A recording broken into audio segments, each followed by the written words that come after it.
Hi to assignment number 6 of Ecole Chocolat. Assignment number 6 is all about creating your own production plan. So first of all, that's not my plan. I'm not planning to start my own business, but I'm trying to answer the questions as good as I can. Maybe you remember assignment 1. There was a part where I'm talking about what kind of chocolatier I want to be, which is, by the way, the most important question, I think. During the last few weeks, I figured out that I really want to make chocolate. I want to roast the beans and I want to create the chocolate and maybe make some confection as well, but not as the main part.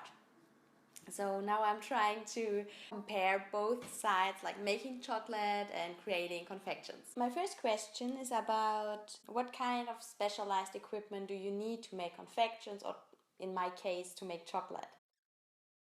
What I need is a coffee roaster to roast the cocoa beans. I need a winnower, which I would build like the plan of the alchemist. And I would need a refiner.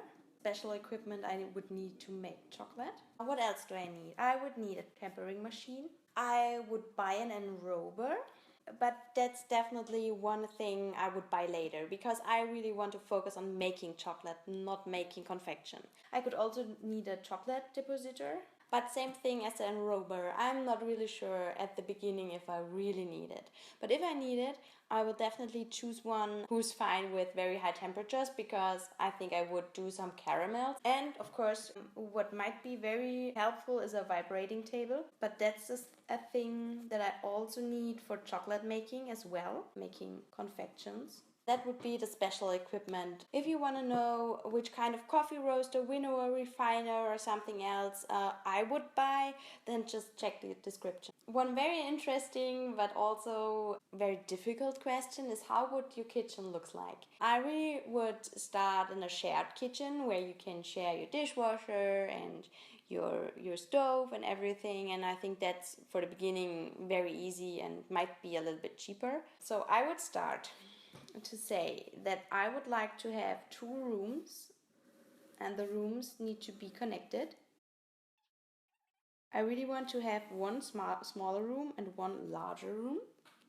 In the smaller room, I would store the raw ingredients, packaging material, and I would have shelves and containers, molds, and everything like that. So I would have shelves.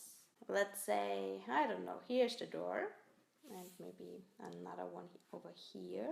I really would like to have a side with all the chocolate making equipment, which might be here.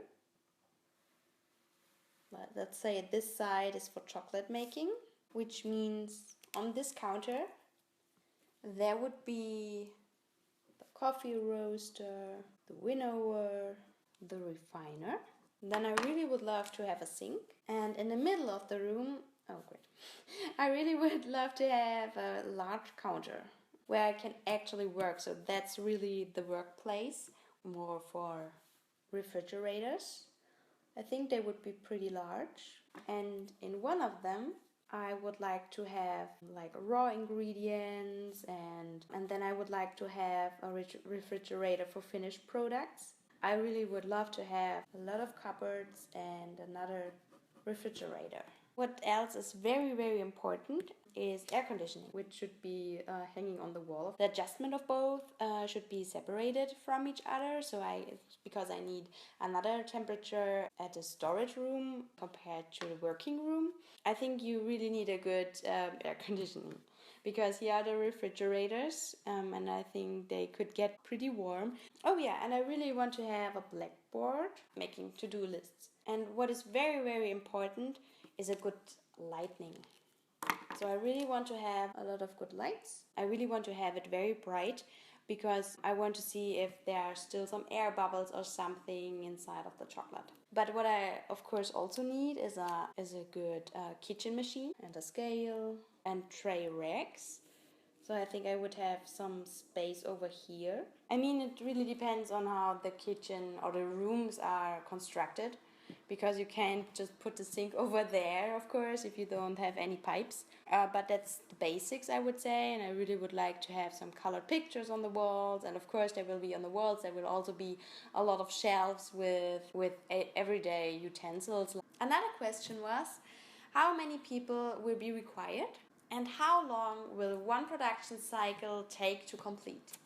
So my example in this case will be the mole plum truffle, maybe you remember it. Following things on day 1, I would roast the nut and mole mix. I would prepare the fruit puree. I would make the ganache, and the ganache will take 24 hours to crystallize. At day 2, I would scoop the balls, pre-enrobe and enrobe, decorate with the nut mole mix, and start the cool down process. So it will take me 2 days of work. Okay, so that would be the plan for one confection. So how many people would I need? I really would like to make the confections. So I really would need somebody who sell my stuff. Sure, of course, it would be me as well, but I really would need some help with selling and maybe packaging and things like that. So at least 2 part-time persons would be great, I guess, so that's more flexible. That was assignment 6. I hope you enjoyed it, and have a nice day.